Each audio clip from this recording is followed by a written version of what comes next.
رب العزة عما يصفون وسلام على المرسلين والحمد لله رب العالمين. لا إله إلا الله محمد رسول الله. الحمد لله نحمده ونستعينه ونستغفره ونؤمن به ونتوكل عليه ونعوذ بالله من شرور أنفسنا ومن سيئات أعمالنا.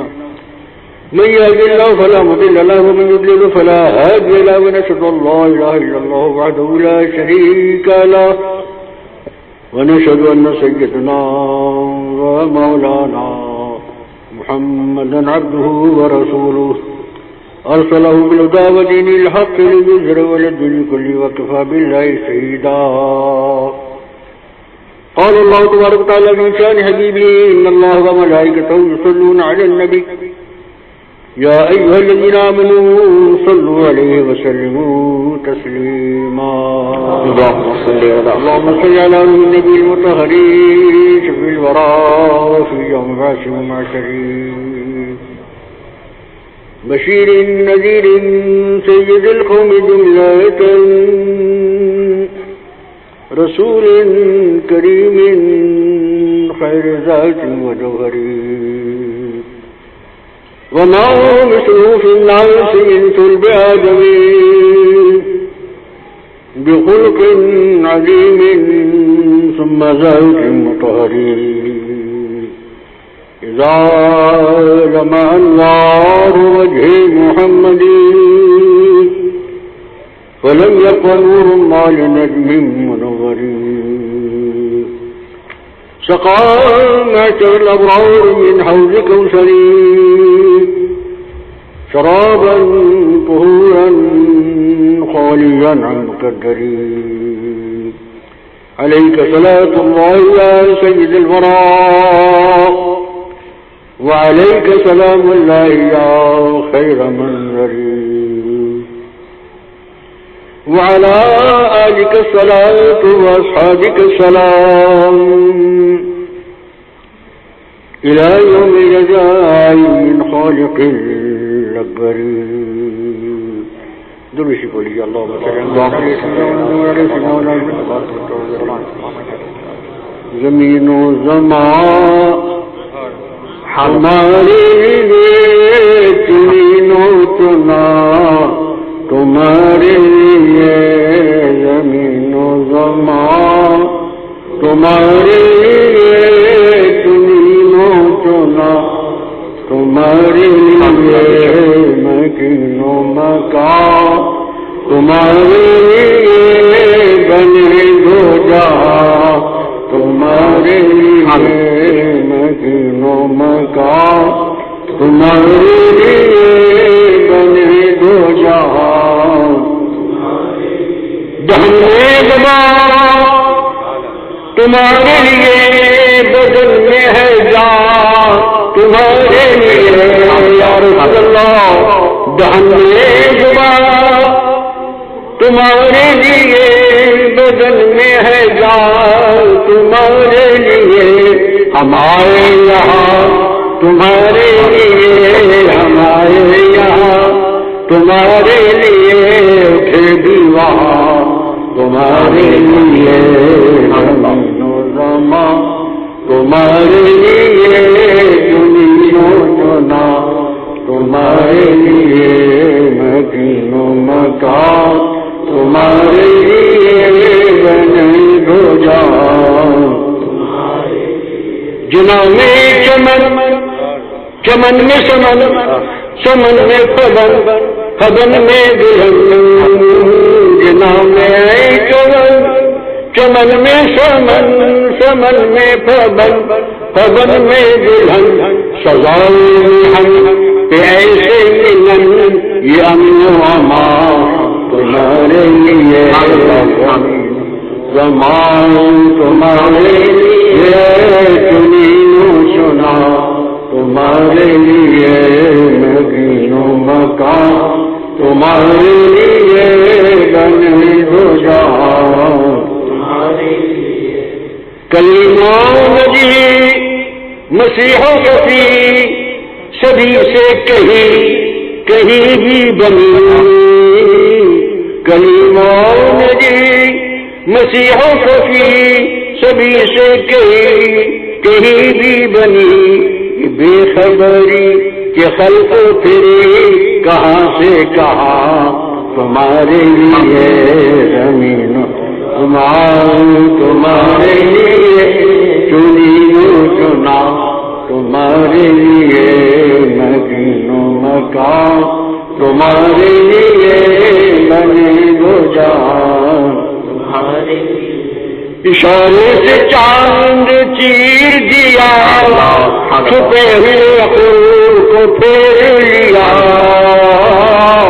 اشارے سے چاند چیر دیا چھپے ہوئے خور کو پھیر لیا گئے ہوئے دن کو عصر کیا یہ تاب و توا تمہارے لیے زمین و زمان تمہارے لیے زمین و چنا تمہارے لیے مدین و مکان تمہارے لیے بنے دو جہان تمہارے لیے عطائے عرب جلائے کرم خضوز عجب بغیر طلب عطائے عرب جلائے کرم خضوز عجب بغیر طلب یہ رحمت رب ہے کس کے سبب یہ رحمت رب ہے کس کے سبب رب جہاں تمہارے زمین و زمان تمہارے لیے چنی و چنا تمہارے لیے مدین و مکان تمہارے لیے بنے دو جہان یا رسول اللہ سباغ چلے کہ باغ پھلے وہ پھول کھلے کہ دن ہو بھلے سباغ چلے کہ باغ پھلے وہ پھول کھلے کہ دن ہو بھلے لوا کے تلے سنا میں کھلے رضا کی زبان تمہارے لیے مکان تمہارے لیے بنے دو جہان تمہارے لیے زمین و زمان تمہارے لیے دو جہان درشی پڑی اللہم صلی اللہ علیہ من بالعلم والعلم كمالي وصحابه وبارك وسلم تسليما كثيرا كثيرا پروردگار عالم اپنا فضل و کرم ہمارے آپ کے حال پر نازل فرمائے آمین اس کے عزیز کی رحمتیں ہم عاجزوں کو ہر منٹ ہر جگہ ہر لمحہ نصیب ہوتے رہے آمین ان کے اولیاء و کرام کی بالعموم خاص طور سے محبوب سبحانی خود ربانی غوث سمدانی سیدنا محی الدین عبد القادر جیلانی کی کرامتیں ہماری دستگیر فرمائے آمین بے عنایات حق و خاصان حق گر ملک باشد سیاہ حسد ورق جب تک اللہ کا فضل شامل حال رہو اور اللہ کے پیارے ولیوں کی مدد حاصل نہ ہو اگر یہاں فرشتہ بھی آ جائے تو دنیا میں تباہ ہو جائے اللہ کا فضل چاہیے اس کے پیارے ولیوں کی دستگیری چاہیے مولانا ابو فرماتے بے عنایات حق و خاصان حق اللہ کی عنایت و خاصان حق اللہ کے لیے بندوں کی گر ملک باشد اگر فرشتہ بھی ہو تو سیاست ورق تو اس کا سارا نیا عمل کالا ہو جائے یہ ایسی پرفتن دعا ہے دنیا اللہ تبارک تعالیٰ ہم کو آپ کو دین ایمان کی سلامتی عطا فرمائے اور مصطفیٰ کی محبت کے نور سے ہمارے دلوں کو مسرور رکھے آمین سرکار دو عالم کا ذکر جمیل اللہ اکبر سچ کہا کسی نے کرو ذکر مصطفیٰ کا یہ کہاں کا ذکر چھوڑا سبحان اللہ کرو ذکر مصطفیٰ کا یہ کہاں کا ذکر چھوڑا مجھے چاہیے حقیقت نہیں چاہیے فسانہ تو اللہ تعالیٰ ذکر مصطفیٰ عطا فرمائے جان ہے عشق مصطفیٰ جان ہے عشق مصطفیٰ روز وضو کرے خدا جس کو ہو درد کا مزہ نازِ دوا اٹھائے سبحان اللہ تعالیٰ محبت رسول کی نعمت عطا فرمائے آمین جب مصطفیٰ کی محبت کا نور حاصل ہوتا ہے تو سرکار دو عالم کا تعارف آسان ہوتا ہے جب تک ایمان کی بشارت حاصل نہ ہو اس وقت صدر کونین کی دیدار کا شرف حاصل نہیں ہوتا اللہ تبارک تعالیٰ ہم کو نور ایمان عطا فرمائے بصیرت عشق عطا فرمائے تاکہ ہم پہچانے کہ مصطفیٰ کی شان کیا ہے. یا رسول اللہ آپ کا بڑا مرتبہ قرآن پاک میں رب تبارک تعالیٰ نے آپ کی شان میں کیسے کیسے الفاظ استعمال فرمائے. کہیں ارشاد ہوتا میرے محبوب انک لتہدی الی صراط مستقیم، میرے محبوب آپ ہی کی ذات گرامی ایسی ہے لتہدی صراط مستقیم کہ آپ صراط مستقیم پر لے جا رہے ہیں لوگوں کو. انک لتہدی الی صراط مستقیم، بے شک آپ ہی ہدایت دے رہے صراط مستقیم. کس کو ہدایت دے رہے؟ ان کو تو آپ کے آنے سے پہلے گمراہی میں پھیلا کے. لقد من اللہ علی المؤمنین اذ بعث فیہم رسولا، قرآن کی آیت 12 سنی ہوگا. اللہ فرماتا مسلمانوں اے ایمان والوں ہم بڑا احسان کیا، تم پر بڑا احسان کیا ہے. لقد من اللہ علی المؤمنین، ایمان والوں پہ اللہ نے بڑا احسان کیا. اذ بعث فیہم رسولا، جب ان کے درمیان میں اپنے محبوب محمد صلی اللہ کو رسول بنا کے بھیج دیا. بہت بڑا احسان کیا، بہت بڑا احسان کیا. ارے وہ تو ایسے تھے کہ جس عالم میں رہ جاتے، فرشتوں کی دنیا میں رہ جاتے، ارشوزہ کی فضا میں رہ جاتے، لوح قلم کے درمیان رہ جاتے، ان کے لیے تو ساری کائنات بنی ہے نا بھائی. میں ان کے قلم تو دیکھو کہ اللہ فرماتا ہے کہ ہم نے احسان کیا اس محبوب کو جس کے قدم ناز سے عرش کی عزت کو تاج چاند لگے، جس کے نور سے ساری خدائی کو ہم نے پیدا کیا ہے، جس کے ساتھ اقدس سے سارے انبیاء کرام کا وجود ہوا ہے. ہم نے اس سید الانبیاء کو اے مسلمانوں اے لوگوں تمہارے درمیان ہدایت کے لیے بھیج دیا. لقد من اللہ، یہ ہمارا بہت بڑا احسان ہے. کس پر احسان ہے؟ لقد من اللہ علی المؤمنین اذ بعث فیہم رسولا. لقد من اللہ علی المؤمنین، ایمان والوں پر احسان ہے، بے ایمانوں پر احسان نہیں. کیا غور کر رہے ہیں قرآن نے کیا کہا؟ لقد من اللہ علی المؤمنین، ایمان والوں پر میرا احسان ہے، غیر ایمان والوں پر نہیں. کیوں؟ کہ جو ایمان والا ہے نہیں تو مصطفیٰ کو کیا پہچانے گا کیا چیز ہے. ایمان والے جانتے کہ میرا محبوب محمد اللہ کس مرتبے کا ہے، جن کو اس کا شان دیا ہے کہ جب سے دیکھا ہے لباس بشری میں تجھ کو. یا رسول اللہ جب سے دیکھا ہے لباس بشری میں تجھ کو، ہر فرشتے کی تمنا ہے کہ انسان ہو جائے. آپ کو تو یہ مرتبہ ہے کہ آپ جس عالم میں رہ جاتے ہیں، ہر عالم آپ کے لیے، مگر آپ کا کرم، اللہ کا احسان کہ اس نے ہماری ہدایت کے لیے ایمان والوں کو احسان کر کے ان کو ہمارے درمیان بھیج دیا. کہ شان صاحب کس بات فیہم رسول من انفسہم یتلو علیہم آیاتہ، جو اللہ کی تلاوت آیتیں ان پر تلاوت کرتا ہے، یزکیہم، اور ان کو پاکیزہ کر رہا ہے، ظاہر کے باطن کے، دل کے، دماغ کے، تصور کے، ہر قسم کی نجاستوں سے یزکیہم پاک کر رہا ہے. ویعلمہم الکتاب والحکمہ، اور وہ قرآن کی تعلیم دے رہا ہے اور حکمت اپنی احادیث مبارکہ سے ایمان والوں کے اندر سمجھداری پیدا کر رہا ہے. بہت بڑا احسان. وَإِن كَانُوا مِن قَبْلُ لَفِي ضَلَالٍ مُبِينٍ، یہ احسان ہم نے کب کیا ہے؟ جب وہ سب کھلی گمراہی میں چلا گیا. وَإِن كَانُوا مِن قَبْلُ، مصطفیٰ کے آنے سے پہلے لَفِي ضَلَالٍ، کھلی گمراہی میں چلا گیا. کیسی کھلی گمراہی؟ ایسی کھلی گمراہی کہ انسانیت کا نام ہی نہیں تھا، حیوانیت کے سوا کچھ نہیں. انسان بشر انسان جانور سے بدتر تھا. حضور کے آنے سے پہلے عرب کی سرزمین کا حال یہ تھا کہ اللہ اکبر، وہ گناہ جو قابل شرم ہے وہ ان کے لیے بات سے فخر الناس. زنا کاری کرنے کے بعد خانہ کعبہ کے دروازے پر حرام کاری کی تفصیل لکھ کر لٹکائی جاتی تھی کہ لوگوں کو معلوم ہو جائے کہ فلاں فلاں کے ساتھ کیسی زنا کاری کی. چلتے مسافر کی روٹی چھین لینا بہت بڑی شجاعت تھی. اپنی اولاد کو اگر لڑکی پیدا ہو جائے جس کو زمین پہ زندہ دفن کر دینا سب سے بڑی حیرت ہے. اللہ اکبر. جہالت اپنی آخری منزل پر تھی. باپ کے مرنے کے بعد اس کی بیویاں جو نسبتاً ماں ہوتی ہیں، لڑکے اپنے درمیان بیوی بنانے کی تقسیم کر دیتے تھے. جہالت کی حد ہے. راستہ چلتے مسافر کی روٹی چھین لے، جس پہ جو کیا ظلم کر دے. ایک آدمی کے پاس 6 10 20 کا ہوتے جانوروں سے زیادہ ساتھ چھوڑو. کسی گھر میں لڑکی پیدا ہو گئی تو اس کو زندہ دفن کر دیا. اللہ کو کس قدر جہالت ہے، کس قدر نادانی. مصطفیٰ کے آنے سے پہلے دنیا کھلی گمراہی میں رہی. جہاں تاریخ تھا، ظلمت کلا تھا، سخت کالا تھا، نبی پردے سے کیا نکلے کہ سب عالم اجالا تھا. سبحان اللہ. کیسے اجالا ہوا ہے؟ ایک صحابی حاضر خدمت، یا رسول اللہ کیا اسلام لانے سے، مسلمان ہونے سے،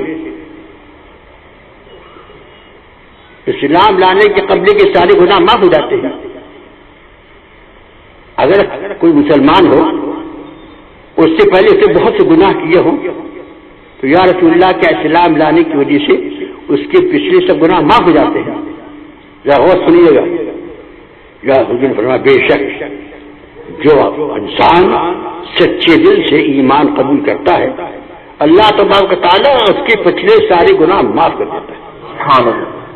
زانی ہو، شرابی ہو، بدکار ہو، بت پرست ہو، مشرک ہو، کافر ہو، قطعی گناہگار ہو، لیکن سچے دل سے جب ایمان قبول کرتا ہے تو اللہ تعالیٰ ایمان لانے کی برکت سے اس کے سارے گناہ معاف کر دیتا ہے. یا رسول اللہ اسلام لانے سے پورے سارے گناہ جو ہو چکے ہیں وہ معاف ہو جاتے ہیں؟ ہاں معاف ہو جاتے ہیں. یا رسول اللہ سارے گناہ معاف ہو جاتے ہیں؟ ہاں. بڑے سے بڑا ظلم معاف ہو جاتا ہے؟ ہاں معاف ہو جاتا ہے. اسلام قبول کرنے سے، اسلام قبول کرنے کے پہلے کے سارے گناہ معاف ہو جاتے ہیں. اللہ کے رسول ہم بڑے خوش نصیب ہیں کہ ہم نے آپ کا دامن پکڑ کے اسلام قبول کر لیا. یا رسول اللہ آپ کی دنیا میں تشریف آنے سے پہلے ویسے جاہل تھے، ایسے برے حالات میں تھے کہ ہم اپنی لڑکیوں کو زندہ دفن کرتے تھے. اللہ یہ کون صاحب بول رہے؟ دریا کالمی صاحب. اللہ کے رسول میں نے اپنے خاندان کی، اپنے قبیلے کی 70 لڑکیوں کو زندہ دفن کروایا. اچانک اللہ کے رسول میرے گھر میں لڑکی پیدا ہو گئی، میرے گھر میں لڑکی پیدا ہوئی تو بڑا فکر مند ہو گیا کہ لڑکی پیدا ہوئی، اس کو زندہ دفن کرایا میں نے قبیلے کے. اب میرے گھر میں کیا کرنا چاہیے؟ میرا چہرہ اتر گیا، مجھے بہت صدمہ ہوا. میری بیوی بہت اطاعت شار، میرا مزاج پہچان کے لڑکنے لگی. یہاں اچھی لڑکی، خوبصورت لڑکی اللہ نے دی، لیکن میرے گھر میں کیا خیال تھا کہ جس طرح میں نے قبیلے کی 70 لڑکیوں کو زندہ دفن کرایا ہے، ضابطے کے تحت مجھے بھی اس کو زندہ دفن کرنا چاہیے. جہالت کی آخری میں منزل. اللہ یا رسول اللہ اسلام لانے سے پہلے سب گناہ معاف ہو جاتے ہیں. یا رسول اللہ میرا گناہ سن لیجیے. آج وہ گناہ یاد آتا ہے تو بہت زبردست دل پر اثر پڑتا ہے، مگر جب آپ زبان سے سنتے ہیں کہ اسلام قبول کرنے سے پہلے سب گناہ معاف ہے تو تسلی ہو جاتی ہے. یا رسول اللہ میں وہ ظالم ہوں کہ میں نے اپنے ہاتھوں سے اپنی بیٹی کو دفن کیا. اللہ کے رسول میرے گھر لڑکی پیدا ہوئی، جب دوست کے بعد جب چلنے پھرنے قابل ہو گئی، بولنے لگی، بات کرنے لگی، تو اللہ کے رسول عجیب بات ہے، مجھے تو لڑکی سے سخت نفرت تھی، مگر وہ لڑکی مجھ سے کمال درجہ محبت کرتی ہے. ایسی محبت کہ ننھی سی عمر جب میں باہر سے آتا تو دوڑ کے آ کے میرے قدموں سے لپٹ جاتی. یار باپ دودھ چائے. ماں سے کہتی ماں جلدی سے بستر بچھاؤ، باپ باہر سے آئے تکلیف سے. ماں ٹھنڈا پانی لے کے آؤ، دھوپ بہت تیز ہے. ایسی خاطر مزارہ سے بھوری بھوری باتیں کرتی کہ یا رسول اللہ میں سن کے حیران جاتا. میں لے کے آتا تو میرے پیر دباتی. میں اگر تھکا ہوا ہوتا تو ننھی ہاتھوں سے آتی میرا سر دبانے لگتی. وہ مجھ سے محبت کر رہی برابر، اور میرے دل میں یہ خیال ہے کہ وہ مجھے اس کو زندہ دفن کرنا ہے. یہ کیوں مجھ سے محبت کرے گی؟ مگر اس کی والہانہ محبت کا حال یا رسول اللہ ایسا تھا کہ میں کیا بیان کروں. یہ ایک بات کا خیال رکھتی، اگر کھانے میں دیر ہو جائے تو فوراً ماں چلا جاتی. ماں باپ باہر سے آئے تھکے ہوئے ہیں، کھانے میں دیر ہو رہی، جلدی کھانا لے کے آؤ. جب کھانا کھانے بیٹھ جاتا میں تو اللہ کے رسول کہ اپنے ننھے ہاتھوں سے مجھے پنکھا جلتی رہتی. میں اس کی حالت دیکھ کے عجیب فکر پڑ جاتا کہ اتنی محبت اس کو ہو گئی ہے. کھانے سے فارغ نہیں ہو پایا، بستر جا کے لیتا بغیر کھائے آ کے اپنے ننھے ہاتھوں سے میرا سر دباتی. باپ تھک گئے ہو نا، سر میں درد ہو رہا ہوگا اس لیے میں سر دبا رہی ہوں. جب میں خاموش ہو جاتا ہے تو پھر جلدی پنکھے لے کے آتے، کبھی پنکھے جلتے، کبھی جا کے پیر دباتے. اس قدر والا رہا محبت. دن گزرتے جا رہے تھے، لڑکی پیروں چلنے لگی، باتیں کرنے لگی، اس کی اونچی اونچی بھوری باتیں. ماں سے لڑ جاتی تھی، ماں تم نے باپ کا بستر پہلے سے کیوں نہیں بچھایا؟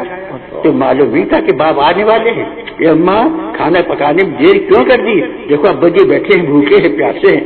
طرح طرح کی محبت بھری باتیں سناتی رہتی. اللہ کے رسول جب میں دیکھا کہ چلنے لگی، 2.5-3 سال کی ہوگی، بات اس کی بڑھتی جا رہی، تو میں نے سوچا اب زیادہ وقت گزارنا غلط ہے، اس کو زندہ دفن کرنا ہے.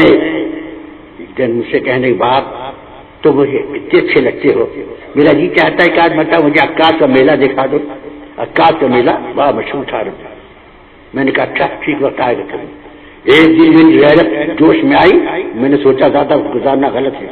یہ نندی میرے پیروں سے کر کے میرے پیر دباتی ہے, کبھی سر دباتی ہے, کبھی پانی لا کے رکھتی ہے, کبھی پنکھا ڈلتی ہے, کبھی میٹھی میٹھی باتیں کرتی ہے, میرا دل بہلاتی رہتی ہے, میری ہر بات کا خیال رکھتی ہے. ذرا سے کچھ فرق ہوتا ہے کھانے پینے میں تو ماں سے لڑ جاتی ہے. ایسا نہ ہو کہ اس کی محبت مجھ پر غالب آ جائے اور میں زندہ دفن کرنے میں دیر کروں. ایک دن میری نگاہ بدلی. لڑکی کے باپ روز کی لڑکیاں اپنے باپ کے ساتھ میلہ دیکھنے گئی تھی, وہ کھلونے لے کے آئی. بابا ہمیں کب لے چلو گے؟ ہم کو میلے لے چلو. کہتا اچھا بیٹا لے چلیں گے لے چلیں گے. ایک دن میں نے اپنی بیوی سے کہا میرا ترکش اٹھاؤ. میری بیوی کاپنے لگی. ترکش منگایا, میں نے اس میں تیر بھرے اور اس کے بعد کمان کندھے میں ڈالی. اور لڑکی کا تب میں نے دیکھا اور اپنی بیوی سے کہا کہ اب اس کو میرے ساتھ کر دو. میری بیوی سمجھ گئی کہ اب یہ میری نیت کیا ہے. وہ زار و قطار رونے لگی. میری بلا کے رو دے گی, مجھ سے معافی مانگنے لگی. اکلوتی لڑکی ہے, اللہ نے بڑی تمناؤں کے بعد گھر میں چراغ روشن کیا ہے. میرے شوہر چاہے نہ رہے, رحم کرو, معاف کر دو, چھوٹی بچی ہے, کیا کر رہے ہو؟ میں نے بھول کے دیکھا, خبردار میری راضی میں دخل مت دینا. جلدی سے میں نے بچی کا ہاتھ پکڑا. بچی کے اماں تم کہاں کو روتی ہو؟ ابا تو ہم کو میلے لے جا رہی ہیں. کیوں ابا کھلونے دلاؤ گے نا, بعد مٹھائی دلاؤ گے نا, ہمارے باپ تو بہت چاہتے ہیں ہم کو. اما تو بلا جو روتی ہو, کہاں کو روتی ہو؟ ہم تو جا رہے ہیں میلہ دکھائیں گے بجان. وہ اسی محبت بھری باتیں کرتے رہی. میں نے بڑی بے دردی کے ساتھ اس کا ہاتھ پکڑا. یا رسول اللہ, میں اس کو لے کے چلا بجائے بازار جانے کے. تپتے ہوئے ریگستان میں چلنا شروع کیا. میں نے تیز تیز قدم چلنا شروع کیے تو میری بیٹی کہنے لگی باپ میری ننھے پیر چھالے پڑے جا رہے ہیں. ابا آہستہ چل. ابا کہاں ہے میلہ؟ یہ تو ریگستان ہے, یہ تو ویران علاقہ, یہاں تو بازار نظر نہیں آتا. میں ہر بات سنتا گیا, میں کوئی جواب نہیں دیا. باہر تو چلا گیا یہاں تک کہ میں اس کے لیے چل لگا. لو تیز تھی, گرمی سخت تھی, ریت گرم تھی, اس کے پیروں میں آگے پڑ گئے. میرا دامن پکڑ کے باپ اب ہم چلتے نہیں بنتا. ابا ہمیں گودی میں لے لو. ابا ہم کہاں لے جا رہے ہو؟ کیسا میلہ ہے؟ اب ہم میلہ دیکھنے کی کوشش کریں. باپ ہم چلتے نہیں بنتا. یہ باپ اپنی چادر سے ذرا سا پانی نکال کے پلاتا دو, دیکھو مجھے کتنی پیاس لگی. میں اس کی سب باتیں سنتا رہا. یا رسول اللہ, میں نے نہ پانی پلایا نہ اس کو گود میں لیا, بلکہ آگے بڑھ کر کے ریت کے تورے کے پاس لے جا کر مجھے کھڑا کر دیا. میں نے کھڑی ہو جاؤ. وہ مجھے غور سے دیکھنے کے, ابا کل میں نے تمہارے پیر نہیں دبائے تھے نا, اسی لیے ناراض ہو. اچھا معاف کرتا ہوں, اب کل سے غلطی نہیں ہوئی. اچھا میں نے پنکھا نہیں چلا جب تم سو رہے تھے, اس وقت تمہاری نیند میں خلل پڑا, اس لیے تم ناراض. باپ مجھے معاف کر دو, مجھے کہاں کھا کر دیا تم نے. باپ یہ کیا کر رہے ہو؟ میں نے سوچی سب باتیں سنی. یا رسول اللہ, وہ بار بار میری چھاگے کے ڈبے کے کہتی تھی کہ ذرا سا پانی باپ دے دوں, میرا ہوٹ سوکھ گیا ہے. گرمی سخت ہے. میں نے پانی دینے کے بجائے اس کی طرف گھور کے دیکھا, لرز گئی ہو. میں نے جلدی جلدی تیزی کے ساتھ ریت ہٹائی, گڈھا کھودا اور اپنی لڑکی کو آدھے سال تک دفن کر دیا. اب تو کمر تک میں نے اس کو جب گاڑا ہے تو یا رسول اللہ وہ مچل کہنے لگی باپ مجھ سے کیا خطا ہوئی ہے, مجھ سے کیا قصور ہوا ہے, مجھے کیوں زمین دفن کر رہے ہو؟ میرا قصور بتا ہے باپ. کل اگر مجھ سے کچھ خطا ہوئی ہو, پانی دینے میں, پنکھا جلنے میں, پیر دبانے میں کچھ قصور ہوا, تم معاف کر دو باپ. اب کبھی میں میرے جیسے بندہ نہیں کروں گی. اب کبھی میں تم سے کھیلونے دلانے کے آرزو نہیں کر. وہ طرح طرح کی باتیں کرتی جاتی تھی. اس کا ہوٹ سو گیا, اس کے حلق میں کاتے پڑنے لگی. تو بار بار بھی چھاگل کی طرف اشارہ کرتی ہے, اے باپ تھوڑا سا پانی تو پلا دو. دیکھو میرا ہوٹ دیکھو کتنی سب گرمی ہے باپ, نہیں چل رہی ہے. تم نے مجھے کمر تک زمین دفن کر دیا. باپ کا سب پانی پلا دو. یا رسول اللہ, پانی پلانے کے بعد میں اس کے پیر لوٹا. لوٹنے کے بعد 50 قدم ہٹنے کے بعد میں نے ترکش سے تیر نکالا, کمان کندھے سے اتاری اور اپنی بیٹی کی طرف تیر کا نشانہ مار کے ایسا تیر مارا کہ اس کے سینے پہ جا کے خون کا فوارہ اگلا. آواز آ رہی تھی, یا بتا اے باپ بہت پیاسی ہوں, مجھے کیوں تیر مار رہے ہو؟ اے باپ ادھر آ جاؤ, میری خطا معاف کر دو, مجھے پانی پلا دو. اس کی آواز ہوا میں گونج رہی تھی. یا رسول اللہ, میں نے جلدی سے دوسرا تیر نکالا ترکے سے اور کمان دے اتار کے دوسرا تیر مارا. کے پھر اس کے سینے پہ بس ہو جائے. وہ کملا گئی. اس کا نڈھال چہرہ پیاس کی شدت تڑپنے لگی، آدھی دور تک دفن تھی، نکل نہیں سکتی تھی. میں نے پھر چیز نکالا اور چیز نکال کر کے ایسا چیز تاپ کے مارا اس کی پیشانی ابھی پھٹ گئی، ہٹالی ہوا، سسک رہی تھی، بلک رہی تھی، بار بار باپ معاف کر دو، باپ پانی پلا دو، باپ اب تو نہیں کر، یہ کیا کر رہے ہو؟ میں نے کیا قصور میں معافی ہاتھ جوڑ جوڑ کے ننے ہاتھوں سے معافی مانگتی جاتی تھی. بابا جی کوئی فرمائش نہیں کروں مجھے بتا دو. مگر پھر میں نے اور تیر مارے، اتنے مارے یا رسول اللہ، اس کا سینہ چلنی ہو گیا، خون میں بچی نہا گئی. میں تیزی ساتھ آگے بڑھا اور بھاری قدموں سے جا کے میں نے باقی واقعہ لے کے اس کے دن رات دفن کر دیا. یا رسول اللہ، میں نے اپنے ہاتھوں سے اپنی بیٹی کو خون میں لطپت بیٹی کو زندہ دفن کیا ہے. یا رسول اللہ، جب وہ بلبلاتی تھی اور مجھے ڈھکیل ڈھکیل کے اس کا منہ چھپاتا تھا، اس وقت کی بے کسی اس کی آنکھوں کی حسرت مجھے اب تک یاد ہے. یا رسول اللہ، کیا یہ میرا گناہ معاف ہو جائے گا؟ یا رسول اللہ، جو میں نے اسلام لانے سے پہلے کیا، یہ کہہ کے ان صحابی نے اپنی نگاہ اٹھائی. اب جو چہرے رسول اللہ پہ نظر پڑی تو دیکھا رسول اللہ اس بیٹی کا ہاتھ اس قدر رو ہے، اس قدر رو ہے کہ آپ کے آنسو سے داڑھی مبارک تر ہو چکی ہے. اس قدر سرکار عالم رو رہے ہیں کہ آپ کے آنسو سے داڑھی مبارک تر ہو گئی. ان صحابی نے دیکھا کہ یا رسول اللہ، آپ اس قدر رو رہے ہیں، میری بچی کے دردناک جب ہونے کا حال سن کے اس قدر رو رہے ہیں. فرمایا میرے صحابی مجھے رونے نہیں، جس پر اس کا باپ نہیں ہوا، جس پر دنیا کوئی انسان نہیں ہوا، محمد رسول اللہ کو رونے نہیں اس بیٹے سے کہ جس کا کوئی قصور نہیں تھا، جس کی کوئی غلطی نہیں تھی، مجھے اس کو جرم کے رونے نہیں. اللہ اکبر. جدھر رہا حالات، اللہ اکبر. وہ صحابی رسول تھرتھرا گئے کہ یا رسول اللہ، اللہ رضا کیجیے، اللہ ہماری جہالت کے واقعات معاف کرنا. اب سرکار دو عالم کی زندگی مقدس کا ہدایت والا پہلو دیکھو. لڑکیوں کو زندہ دفن کرنے والے ایسے شکلی القلب باپ جو اپنے ہاتھوں سے تیر چلا کے بچیوں کے سینے کو چھلنی کریں، زمین پہ دفن کر دیں اور ان کو ذرا بھی ترس نہ آئے. اللہ کے رسول نے کیا انقلاب پیدا کیا؟ فرمایا مجلس صحابہ ہے، صحابہ کرام حاضر ہیں. حضور نے فرمایا مسلمانوں، اللہ نے اگر کسی کے ہاں 2 بیٹیاں عطا فرمائی، کسی مسلمان کیا 2 لڑکیاں پیدا ہوئی اور انہوں نے اس نے ان 2 لڑکیوں کی پرورش کر کے، ان کی تربیت کر کے، ضروری تعلیمات دین سے آراستہ کر کے، بالغ ہونے کے بعد عزت کے ساتھ ان کو ان کے شوہر کے تک پہنچا دیا، قیامت کے روز وہ مسلمان میرے ساتھ جنت میں ایسا ہوگا قریب جیسی یہ 2 انگلیاں ہیں. سبحان اللہ سبحان اللہ.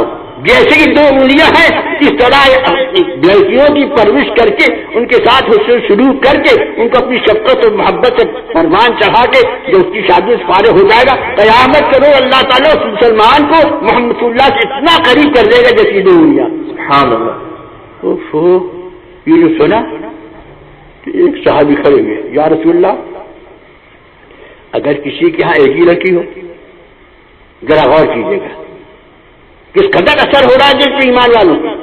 یا رسول اللہ، اگر کسی کے گھر میں ایک ہی لڑکی پیدا ہو، اسی لڑکی کو ایک ہی لڑکی کی وہ پرورش کرے، تعلیم دے، تربیت دے، اس کے ساتھ اچھا سلوک کرے، اس کو محبت کے ساتھ پال پوس کی جوانی کی منزل پہنچائے اور اس کے بعد اس کی شادی عزت کے ساتھ کر کے رخصت کرے.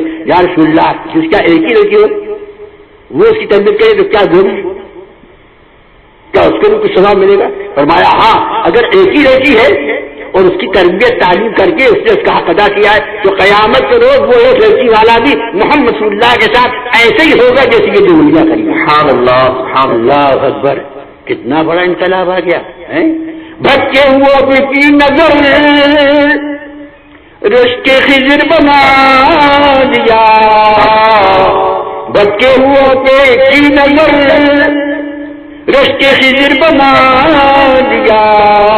یا رسول اللہ سلجھا ہوا تھا کس قدر تیرا دماغ بڑے سلجھا ہوا.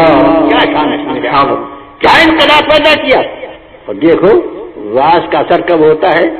جب واعظ صاحب خود عمل کرتے ہیں. جب یہ اثر ہوتا ہے نا، اگر آپ دوسروں سے کہیں سچ بولیے سچ بولیے، آپ کو جھوٹ بولیں گے تو کیا اثر ہوگا؟ آپ نے کہتے آپ نماز پڑھو بیٹے نماز پڑھو خدا نماز قضا کر دیں گے تو کیا لڑکا نمازی بنے گا؟ تو بعض کا نصیحت کا اثر اس وقت ہوتا ہے جب نصیحت کرنے والا خود بھی عمل کرتا ہے. اللہ کے رسول نے فرمایا بیٹیوں کے ساتھ اسے شروع کرنے کی جگہ خالی نجات نہیں ہے بلکہ سید الانبیاء محمد رسول اللہ سے قریب ہونے کا ذریعہ ہے. قریب لیکن 2 انگلیاں اتنے قریب ہو جاؤ گے اگر بیٹی کے ساتھ اسے شروع کر کے پرورش کر کے قضا کرو گے. یہ زبردست خوشخبری سنی تو عرب کی دنیا بدل گئی. جو لوگوں نے اپنے ہاتھوں سے رہتے زندہ دفن کیا تھا وہ نادم و سرشار ہو کے اپنی بیٹیوں کی پرورش کر رہے ہیں, ان کے ناز اٹھا رہے ہیں. اور کیسے ناز اٹھا رہے ہیں؟ جیسے رسول اللہ کو دیکھ رہے ہیں. رسول اللہ نصیحت کیجیے, رسول اللہ اپنی بیٹی کے ساتھ کیا کر رہے ہیں؟ ان کی بیٹی فاطمہ زہرا ان کے ساتھ کیا سلوک ہے رسول اللہ کا؟ جب کبھی سیدہ فاطمہ زہرا تشریف لاتی اللہ کے رسول اپنی مسجد سے اٹھ کر دروازے سے جا کے اپنی بیٹی کا استقبال کرتے. سبحان اللہ, آؤ میری لاڈلی فاطمہ آؤ. اس کے بعد اللہ کے محبوب ان کا ہاتھ اپنے ہاتھ میں لیتے اس کو چوم لیتے, اپنی بیٹی کے ہاتھ کو بوسہ دیتے اور جس طرح کہ اپنی مسجد میں برابر سے لا کے بٹھالتے. کسی نے عرض کیا یا رسول اللہ بیٹی کے ساتھ اس قدر شفقت اس قدر محبت. فرمایا فاطمہ اور بیٹم منی, یہ بیٹی میری جسم کا ٹکڑا ہے ٹکڑا. اللہ اکبر. ایک مرتبہ مسکرائے اور کہا بیٹی سیدہ کیا تم خوش نہ ہوگی؟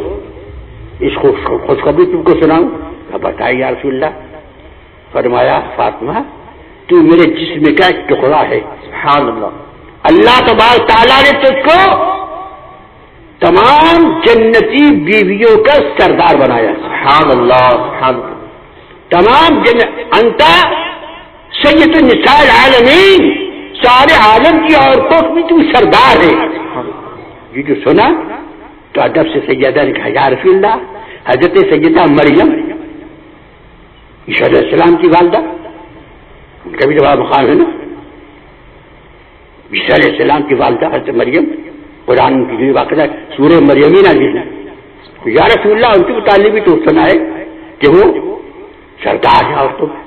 فرمایا بے شک مریم عیسیٰ علیہ السلام کی والدہ اپنے زمانے کی نیک عورتوں کی سردار, لیکن سیدہ تو سارے عالم اسلام کی قیامت تک ہونے والی نیک عورتوں کی جنت میں سردار بنے. سبحان اللہ سبحان اللہ. تو اس کو سید النساء العالمین بنا دیا. علماء نے بحث کی ہے اس بات پر کہ یہ کیا بات ہے, سارے عالم کی عورتیں, ارے سارے عالم کی عورتیں جنت میں جائیں گی, ان کی سردار فاطمہ زہرا کیوں ہے؟ کوئی وجہ بنی تو کیا معقول وجہ کہ سبحان اللہ مفسرین کرام نے فرمایا ہے کہ وجہ یہ ہے کہ سید الانبیاء محمد رسول اللہ ساری کائنات میں بے مثل ہے نا, وہ خدا کے بعد سب سے بڑا مرتبہ انہی کا ہے. بے شک وہ سب نبیوں کے نبی ہیں, وہ رسولوں کے سردار ہیں, وہ باعث کون مکہ ہیں, انہی کی خاطر ساری خدائی پیدا ہوئی ہے. وہ نور خدا سے پیدا ہوئی ہے, وہ ساری خدائی ان کے نور سے پیدا ہوئی ہے. لہذا ان کا مقام اتنا بلند ہے کہ ان کے جسم کا ہر ٹکڑا بھی سارے انسانوں کے گوشت سے افضل والا ہے, بہتر والا ہے. تو جب رسول اللہ یہ فرماتے کہ فاطمہ میرے جسم کا ٹکڑا ہے, تو جب جسم والا سب سے افضل ہے تو ٹکڑا بھی افضل ہو جائے گا. سبحان اللہ سبحان اللہ. بے شک پروردگار عالم نے یہ مرتبہ سیدہ کو عطا فرمایا. یہ حضور کی زندگی مبارک کہ اللہ بڑی شفقت کے ساتھ اپنی بیٹی کو پال رہے. رات کو امام حسن یا امام حسین روتے تو سیدہ فاطمہ زہرا گھر رسول اللہ کے مکان کے قریب تھا. آپ حضور لے کر آتے رسول اللہ اور فرماتے فاطمہ الم تعلمی ان بقا حضور لی. حسین جب روتا ہے تو محمد کو تکلیف ہوتی ہے. میری لاڈلی فاطمہ میرے اپنے حسین کو محبت سے پیاس رکھ کہ اس کا رونے کی آواز میں نے سنا. غور کر رہا یہ شفقت یہ محبت یہ بتاؤ فاقے کی شدت ہے.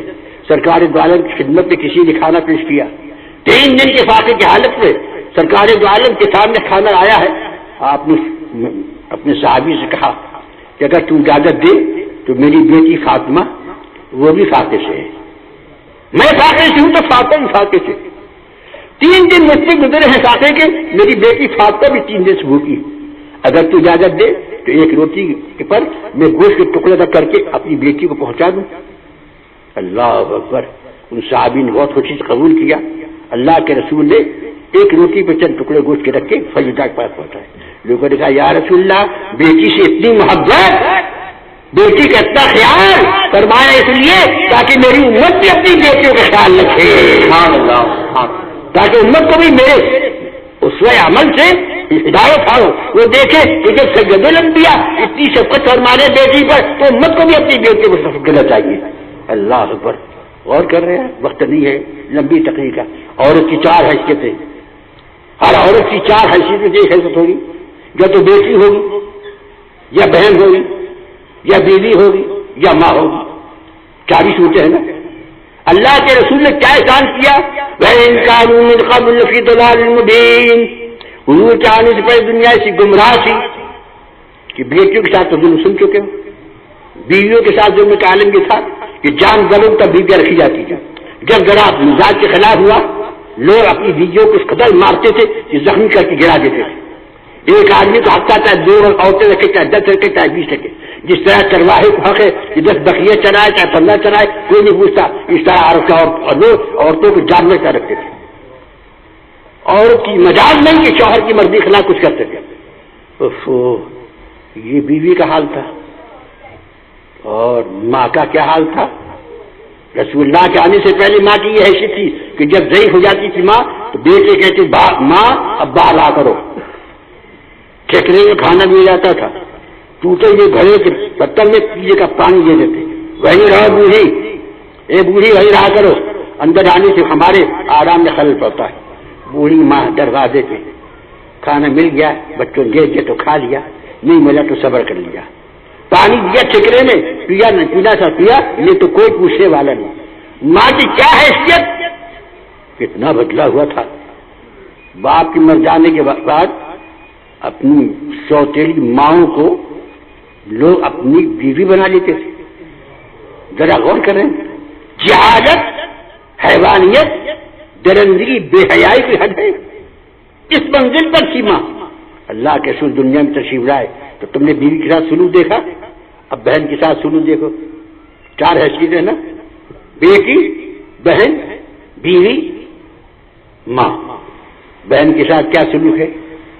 مکہ فتح ہوا, اللہ تعالیٰ نے سرکار دو عالم کو مکے کا بادشاہ بنا دیا. فتح مکہ کے بعد جن قبیلے والوں نے اسلام کی مخالفت کی تھی, جنگ ہوئی. قبیلے حوازن وغیرہ تیر اندازی مشہور تھے. بڑی تیزی کے ساتھ جنگ کی تیاری ہوئی. دشمنان اسلام نے سوچا کہ مکہ فتح ہو گیا, اب پوری قوت کے ساتھ جنگ کرو. لہذا قبیلے حوازن وغیرہ کے تیر انداز, ادھر مسلمانوں کی تعداد 10,000 سے زیادہ کا لشکر. مسلمان سوچنے لگے ہو ہم تو 313 تھے تو بدر میں جیت گئے, اب تو 10,000 سے زیادہ ہیں, ہمارے جیتنے میں کیا شک. اس خوشی میں, اس خیال میں بڑی بے فکری کے ساتھ جنگ شروع ہوئی. اللہ تبارک تعالیٰ کو کسی کا غرور پسند نہیں ہے, کسی کا اپنی ذات کے سوا دوسروں پر بھروسہ کرنا پسند نہیں ہے. توکل اللہ کو اللہ کو پسند ہے. کیوں تم نے سوچا جب بڑی تعداد میں تو جیت جائیں گے. جنگ شروع ہوئی, اس شدت کے ساتھ جنگ ہوئی کہ ہزاروں کا مسلمانوں کا لشکر 10,000 کا زیادہ.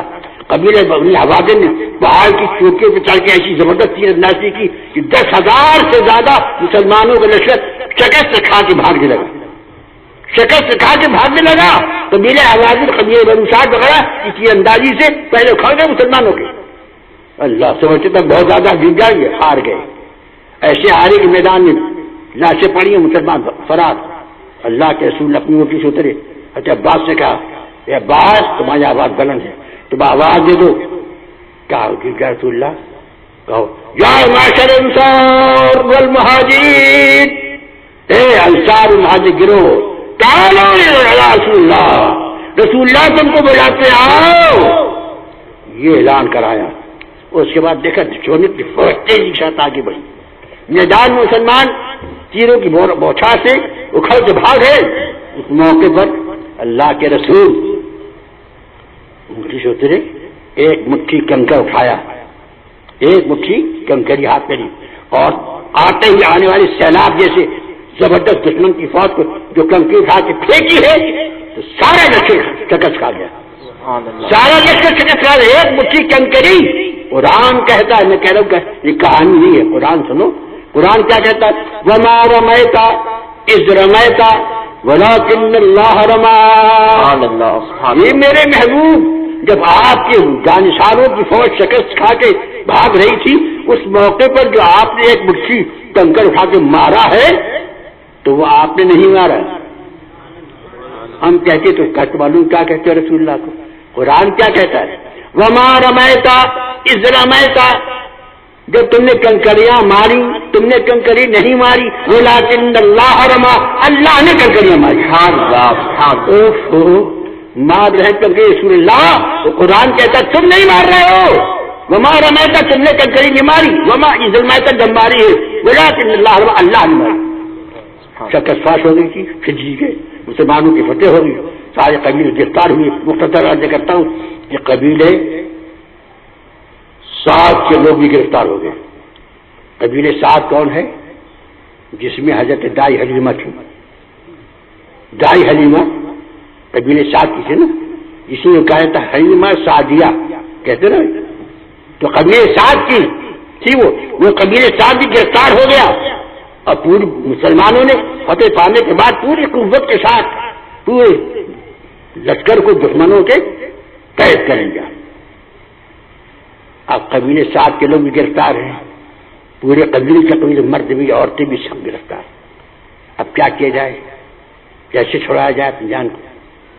قبیلے 7 کے لوگوں نے کہا، حضرت دائی حلیمہ کی ایک بیٹی شیما نام کی وہ موجود تھی، ان سے کہا شیما تم حلیمہ کی لڑکی ہو نا، اور تمہاری ماں نے محمد رسول اللہ کو دودھ پلایا ہے، تم رضائی بہن ہو، دودھ پلانے کی نسبت سے دائی حلیمہ نے رسول اللہ کو دودھ پلایا نا، اور تم دائی حلیمہ کی لڑکی ہو تو رضائی بہن ہو کے نہیں دودھ والی نسبت سے بہن ہو۔ کہا تو ایسے موقع پہ جب سارا قبیلہ قید ہے، چھوٹنے کا کوئی راستہ نہیں ہے، قتل ہو جانے کا اندیشہ ہے، ایسی صورت پہ تم جاؤ، تم تو ان کی رضائی بہن ہو، ان سے جا کے اپنے بھائی سے کہو تم کو آزادی مل جائے۔ ذرا غور کر رہے ہیں آپ؟ شیما آگے بڑھی، اچھی بات ہے، پورا قبیلہ قید میں ہے، خبر پہنچائی رسول اللہ سے، کہہ دیجئے اے مسلمانوں کہ آپ کی رضائی بہن آپ سے ملنا چاہتی ہے۔ اللہ کے رسول نے سنا، یہ کافر ہے نا، غیر مسلم ہے، کیا کیا بھائی نے بہن کے ساتھ؟ رسول اللہ نے بہن کے ساتھ کیا سلوک کیا؟ فرمایا شیما میری رضائی بہن ملنا چاہتی، شوق سے کہہ دو ضرور آؤ، قیدیوں سے کہہ دو اس کی قیدیت چھوڑ دو، اس کو آزادی کے ساتھ میرے پاس آنے دو۔ اللہ بہن چلی آ رہی ہے، رضائی بہن۔ اللہ کے رسول کے جب قریب آئیں تو سرکار دو عالم تاجدار مدینہ محمد صلی اللہ نے اپنی چادر مبارک کندھے سے اتار کے بچھا دی۔ سبحان اللہ، سبحان اللہ۔ اور جب بہن قریب آئی تو کہا مرحبا اہل حسین، آؤ اور میری بہن آؤ، محمد کی چادر بچھی ہے بیٹھا۔ سبحان اللہ، سبحان اللہ۔ بہن کو اپنے پاس بٹھالا، پوچھا کیسے آنا ہوا؟ کہ بھیا بچپنے کی یاد دلانے آئی ہوں، جب دودھ پیتے تھے نا اس زمانے میں ہم آپ کھیلا کرتے تھے، اس کھیل میں کبھی کبھی ایسا ہوتا تھا ہم آپ کو سمجھا جایا کرتے تھے، کبھی ایک دوسرے کو کاٹ لیا کرتے تھے۔ انہوں نے فرمایا مجھے بھی یاد ہے نا؟ کہا بھیا تو ہم تمہاری رضائی بہن ہیں، آج مصیبت میں گرفتار ہیں، کفر کی وجہ سے سب قید ہیں، اگر اپنی بہن کا خیال کر کے کچھ تھوڑی سی رعایت ہو جائے اور ہمارا قبیلہ آزاد کر دیا جائے تو بہن کی مان پوری ہو جائے گی، بہن کی مانتا پوری جائے گی۔ فرمایا بہن ٹھیک کہا تم نے، مجھے بھی اپنا وزانہ یاد آ گیا، اچھا غم نہ کرو، میں تمہارا رضائی بھائی ہوں، رسول اللہ ہوں، نبی اللہ ہوں، مگر تمہارا رضائی بھائی ہوں۔ اب بھائی کا سلوک بہن کے ساتھ کیا ہے؟ باہر نکلے اور فرمایا مسلمانوں جس کا میں نے دودھ پیا ہے اس قبیلے 7 حلیمہ کے قبیلے والے قید کے آئے ہیں، اور قیدی کچھ میرے رشتے میں بھی ہیں، میں نے اپنی ماں کی دودھ پینے والی بہن شیما کی کہنے پر اپنے حصے کے سارے قیدی آزاد کر دیے۔ سبحان اللہ، سبحان اللہ، سب کو آزاد کر دی۔ یہ جو سنا رسول اللہ نے قبیلے 7 کے سارے قیدیوں کو رہا کر دیا، سارے مسلمانوں نے کہا اگر آقا نے رہا کیا تو ہم بھی رہا کرتے ہیں۔ ہر ایک نے اپنے سر کے سارے قیدیوں کو رہا کر دیا، قبیلے صاحب مکمل آزاد ہو گیا. کیوں ہو گیا؟ تاکہ دنیا کو معلوم ہو جائے کہ بھائی کا سلوک بہن کے ساتھ ایسا ہوتا ہے. دیکھا تم نے، یہ ہے بھائی بہن کا سلوک. چادر بچھا کے بہن کے استعمال قیامت تک آنے والے بھائیوں کے لیے مصطفیٰ کی مکمل زندگی کا یہ نمونہ قابل عمل ہے. اللہ تعالیٰ ہم کو اپنی اصلاح کرنے تک بیوی کا پیٹو بھگا دو. کوئی پوچھنے والے اللہ کے رسول نے کیا فرمایا؟ حدیث مبارک، خیرکم لأہلی وانا خیر لأہلی. مسلمانوں، تم میں بہترین آدمی وہ ہے کہ جو اپنی بیوی بچوں کے ساتھ اچھا سلوک کر رہا ہے. سبحان اللہ. وانا خیر میری اور محمد صلی اللہ خود اپنے اہل و عیال کے ساتھ اچھا سلوک کر رہے ہیں. میں بھی اپنے اہل و عیال کے ساتھ اپنی بیویوں کے ساتھ اچھا سلوک کر رہا ہوں. اور تم میں یہ بہتر آدمی وہی ہے جو میرے نقش قدم پر چل کر اپنی بیویوں کے ساتھ اچھا سلوک کرے. سبحان اللہ. اللہ اکبر. اتنا بڑا مرتبہ قرآن میں آیت نازل ہوگی. قرآن نے کیا ارشاد فرمایا؟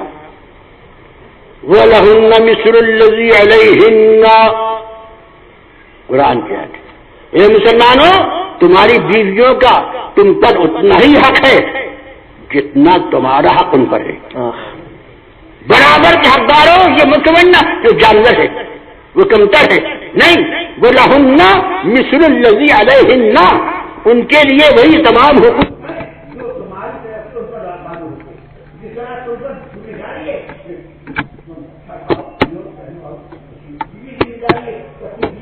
وہی کھلاؤ جو خود کھا رہے ہو، ویسی پہناؤ جیسے خود پہن رہے ہو، ویسی آرام کے سامان کرو جیسے اپنے. برابر کے درجات کیا کرے. وہ نوکر نہیں ہے، وہ لوڈی نہیں ہے، وہ ماما نہیں ہے، وہ تمہاری رفیق حیات ہے، وہ تمہاری زندگی کا ساتھی ہے. اس کے ساتھ وہ سلوک کرو جو اپنے لیے پسند کرتے ہو. اللہ. پھر کیا عالم تھا؟ پھر حال یہ ہے کہ عورتوں کو مارنا تو بڑی بات، گالی دینا تو بڑی بات. اب مسلمان اپنی عورتوں کے ساتھ اتنا اچھا سلوک کر رہے ہیں کہ عورتیں کہتی ہیں اللہ محمد صلی اللہ پر رحمتوں کا نزول فرما کہ ہم جانور سے بدتر تھے. مصطفیٰ نے اپنی تعلیمات سے آج ہم کو گھر کا ذمہ دار بنا دیا، گھر کی ملکہ بنا دیا، گھر کی ذمہ داریوں کے ساتھ ہم پہ اس کے دار عطا فرما دی. ارشاد کیا ہوتا ہے؟ شروع فرماتے ایک مسلمان عقل حلال کے لیے دن بھر مشقت کرتا ہے، حلال روزی کے لیے نوکری کر رہا ہے، ملازمت کر رہا ہے، مزدوری کر رہا ہے، ٹھیلا چلا رہا ہے، کچھ بھی کر رہا ہو، صنعت حرفت تجارت کچھ بھی ہو، محنت پر حلال روزی کے لیے کر رہا ہے نا. صبح کو نکل گیا ٹھیلا لے کے، ٹماٹر بیچتا ہے، سب ترکاری بیچتا ہے، کہیں آگے بڑھ گیا کہیں آج آگے مکان بنانے کی مزدوری کر رہا ہے، پسینہ پوچھتا جا رہا ہے، کام کرتا جا رہا ہے، دن بھر محنت کرتا ہے اس لیے کہ حرام نہ کھاؤ، حلال کی روزی روٹی ہو جائے. یہ دن بھر حلال روزی کمانے کے لیے پسینے بہا کر کے جب گھر لوٹتا ہے وہ اور اپنی حلال کمائی کی روزی سے کھانا پکواتا ہے اور اس کے بعد وہ حلال کمائی کی روزی کا کھانا اپنی بیوی کے منہ تک پہنچاتا ہے. تو حدیث میں آتا ہے کہ وہ حلال کمائی کا لقمہ جو ایک مسلمان اپنی بیوی کا حق نفقہ ادا کرنے کے نیت سے اس کے منہ تک پہنچاتا ہے، اللہ تعالیٰ اس ایک لقمے کی برکت سے اس کو جہنم سے آزادی عطا فرمائے. سبحان اللہ. سبحان اللہ. حلال کھاتا ہے، حلال کھلا رہا ہے، ایک لقمہ اپنی بیوی کے منہ تک اس لیے پہنچایا کہ اس کا نان نفقہ میرے ذمہ ہے. اس کے لیے حکم ہے کہ جیسے تو اپنے لیے پسند کرو ویسے اپنی بیوی پسند کرو. اللہ اکبر. اتنا بڑا درجہ ہو گیا. بیوی کے ساتھ ایک آدمی اس لیے رات گزار رہا ہے کہ میں بھی جوان ہوں، میری عورت بھی جوان ہے، اس کے جذبات کی تسلی کے لیے اللہ نے مجھے مرد بنایا ہے اور اس کو میری تسلی کے لیے عورت بنایا ہے. حقوق زوجین ادا کر رہا ہے. عشاء کی نماز کے بعد آ گیا، نہ وظیفہ پڑھتا ہے، نہ نفل پڑھ رہا ہے، نہ تلاوت قرآن کر رہا ہے، نہ وظیفہ کر رہا ہے، بلکہ آج اپنی جوان بیوی کے ساتھ حق بول کر کے اس کا حق ادا کر رہا ہے، اس کے جذبات کی تسکین کر رہا ہے، اس کی نفسانی خواہشات کا احترام کر کے خود مطمئن کر رہا ہے اس کو. یہ رات بھر اس کے ساتھ آرام کر رہا ہے، ہنستا ہے، کبھی بولتا ہے، کبھی اس کے ساتھ دلچسپی کی باتیں کرتا ہے، رات بھر بیوی کے ساتھ اس طرح گزار رہا ہے کہ صبح کو اس کی بیوی مطمئن ہے کہ اللہ نے مجھے ایسا شوہر دیا ہے کہ میری تسلی کا سامان ہو گیا۔ حدیث میں آتا ہے قیامت کے روز اللہ تبارک و تعالیٰ اس شوہر کو نفل پڑھنے والوں سے زیادہ ثواب عطا فرمائے۔ سبحان اللہ، جو رات بھر وظیفہ پڑھتا رہا، قرآن شریف پڑھ رہا ہے، تلاوت کر رہا ہے، وظیفے ہوتا ہے، بیوی جوان بے قراری کے ساتھ انتظار کرتی ہے کہ میری عمر کے تقاضے کے مطابق ماں باپ نے شادی کر دی، یہ میرا کیسا شوہر ہے کہ میری جذبات کا خیال کیے بغیر مسجد بیٹھا وظیفہ پڑھ رہا ہے۔ کہاں چلا گیا؟ معلوم ہوا کہ عبادت الہی کے نام سے لندن گیا ہے نماز کی تقسیم کرنے، کلکتے والے لوگوں کو مسلمان کرنے گیا ہے، بمبئی گیا ہے، مدراس۔ اللہ، کون سے قرآن کی آیت میں ہے بھائی؟ کون سی حدیث میں ہے؟ کیا ہے صورت والوں؟ اگر کلکتے کا مسلمان نے نماز نہیں پڑھی تو تم جہنم میں جاؤ گے، ہے کوئی ایسی آیت؟ اگر مدراس کے مسلمان نے نماز نہیں پڑھی تو آج گردن ماری جائے گی، تم عذاب میں، ایسا کوئی ہے؟ کوئی حکم نہیں، بلکہ حکم کیا ہے؟ یا ایھا الذین آمنوا قوا انفسکم واہلیکم نارا، اے ایمان والو دوسروں کی فکر مت کرو، اپنی جان کو، اپنے بال بچوں کو جہنم کی آگ سے بچاؤ۔ اہلیکم نارا، اپنے بال بچوں کو بتاؤ، بال بچوں کی نماز بند پڑھے، بیوی سنیما دیکھنے جا رہی ہے، لڑکے سٹے کا نمبر لگا رہے ہیں، اور باقاعدہ اپنی داڑھی لیے باقاعدہ کلکتے میں تقریر فرما رہے ہیں، دین کی تبلیغ کے لیے آیا ہوں، معاذ اللہ۔ ذرا غور کر رہے ہیں قرآن کے تبدیل لهم الشیطان اعمالهم، شیطان نے ان کے اعمال سے سجا دیے ہیں جو سمجھتے ہیں بہت اچھے کام کر رہے ہیں، حالانکہ یہ 40 دن کے لیے گیا ہے، اس درمیان میں اس کی جوان بیوی انتظار کر رہی ہے کہ میرے جذبات کی تفصیل کا سامان ہو، ادھر ادھر کی نظر دوسروں کی نگاہیں پڑتی ہیں، گناہ کی طرف رغبت دلانے والے سامان ہیں، وہ آہیں بھرتی ہے کہ یا اللہ زنا کا خوف ہے، قیامت کا ڈر ہے، ورنہ میرا شوہر تو 40 دن کے لیے مجھے چھوڑ کے چلا گیا، محلے کے نوجوان، محلے کے بدماش مجھے میری عزت لوٹنے کے در پر ہے، میرے لیے کوئی رکاوٹ نہیں، میں چاہوں تو زنا مبتلا ہو سکتی ہے، مگر خوف خدا سے وہ آہیں بھرتی ہے، صبر کرتی ہے، تحمل کرتی ہے۔ اللہ تبارک تعالیٰ اس عابدہ کو جنت عطا فرمائے گا، اس کا یہ ظالم شوہر جس نے جوانی کے حقوق ادا نہیں کیے ہیں اس کو جہنم تک بھیج دے گا۔ کیوں؟ تو جانی معلوم تو قرآن بدل سکتا ہے کیا؟ قوا انفسکم واہلیکم نارا، اپنے آپ کو، اپنے بال بچوں کو جہنم کی آگ سے بچاؤ۔ تم نے کہاں بتایا؟ جوان اور کو چھوڑ کے چلے گئے، وہ زنا مبتلا ہو گئی، اس کی تسلی سامان کا کوئی سامان نہیں کیا، کیا کرے؟ وظیفہ پڑھ رہا ہوں۔ حضرت نے فرمایا ہے، حضرت جی نے، کہ باقاعدہ چلا کر دے تو جنت میں چلا جائے گا۔ کون سے قرآن کی آیت میں ہے بھائی؟ ہم کو بتا دو، ایک آدھ آیت تو سناؤ، 30 پارے بہت ہوتے ہیں۔ کون سی حدیث میں ہے کوئی مثال؟ جب ہم دیکھتے تو قرآن کیا کہتا ہے؟ لقد کان لکم فی رسول اللہ اسوۃ حسنہ، تمہارے لیے رسول اللہ کی زندگی میں بہترین نمونہ عمل ہے۔ تو رسول اللہ نے کیا کیا؟ رسول اللہ نے 13 سال تک مکے میں رہ کر پتھر کھائے، گالیاں سنی، کانٹے راستے بچھائے گئے، مگر گھر والوں کی اصلاح کرتے رہے۔ سبحان اللہ، مکے سے باہر نہیں گئے، پہلے گھر والوں کو مسلمان کیا، غلام کو مسلمان کیا، پڑوس والوں کو دعوت دی، مکے کی گلی گلی کوچے کوچے میں دین کی دعوت دی، گھر والوں کو دوست کرتے رہے۔ یہ عقل مند آدمی ماشاءاللہ یہ پورے گھر والے کو، خاندان والوں کو چھوڑ کر باقاعدہ مدراس، بڑا خوش ہے کہ اب جنت کے دروازے کھل چکے ہوں گے باقاعدہ، اور ساری پورے دلہن بنی میرا انتظار کر رہی ہے۔ اور یہ پتہ نہیں ظالم کو کہ حقوق العباد فوت کرنے کا مسئلہ جانتے ہو کیا ہے؟ دو قسم کے حق ہیں، ایک حقوق اللہ، ایک حقوق العباد۔ اللہ کے حقوق کیا ہے؟ نماز پڑھنا، روزہ رکھنا، حج کرنا، اور حقوق العباد بندوں کے حق ادا کرنا، ان کے حقوق ادا کرنا۔ اگر ان کے حقوق ادا کرنے میں کوتاہی ہوئی تو اللہ تعالیٰ اس وقت تک معاف نہیں کرے گا جب تک کہ صاحب حق بندہ نماز پڑھے، جب تک حقوق العباد والا جس کا حق تم نے فوت کیا وہ معاف نہیں کرے گا، اللہ ہی معاف نہیں کرے گا۔ ایسی نازک مسائل جاننے کے باوجود جہالت کا عالم اللہ رحم فرمائے۔ تو حدیث میں آتا ہے کہ ایک ایسا نوجوان جو جوانی کے عالم میں اپنی جوان بیوی کے ساتھ رات کو آرام کر رہا ہے، ہنس رہا ہے، بول رہا ہے، اس کی تسلی کا سامان کر رہا ہے، اب وہ کہیں سے جاتی ہے تو وہ کہتی ہے کہ میرا شوہر میرے لیے پورا کافی ہے، مجھے اپنے جذبات کی تسکین کے لیے کسی غیر کی طرف دیکھنے کی ضرورت نہیں ہے، میرا شوہر تسلی کرنے کے لیے مجھے کافی ہے۔ اللہ تعالیٰ اس شوہر کو رات بھر نفل پڑھنے والی سے زیادہ ثواب عطا فرمائے، اس لیے کہ اس نے حقوق نماز ادا کیے۔ جب تو سرکار دو عالم کی مبارک زندگی دیکھو، صحابہ کرام 1 لاکھ سے زیادہ ہے نا، یہ ایک آدھ مثال دے دو کہ کسی صحابی نے باقاعدہ اپنا وطن چھوڑ کر کے اور چین کا سفر کیا ہو کہ وہاں کے لوگوں کو دین کی دعوت دینے جا رہا ہوں، ہے کوئی مثال ایسی؟ اللہ کے رسول عشاء کی نماز کے بعد کیا فرماتے تھے؟ جاؤ اپنے گھروں میں جاؤ اور بال بچوں کے ساتھ گھر دو۔ اللہ کے رسول فرماتے عید کی نماز کے بعد کیا کرو؟ دوست احباب سے ملنا ضروری نہیں ہے، بلکہ فرماتے بہترین آدمی وہ ہے جو اپنے عید اپنے بال بچوں کے ساتھ بنائے۔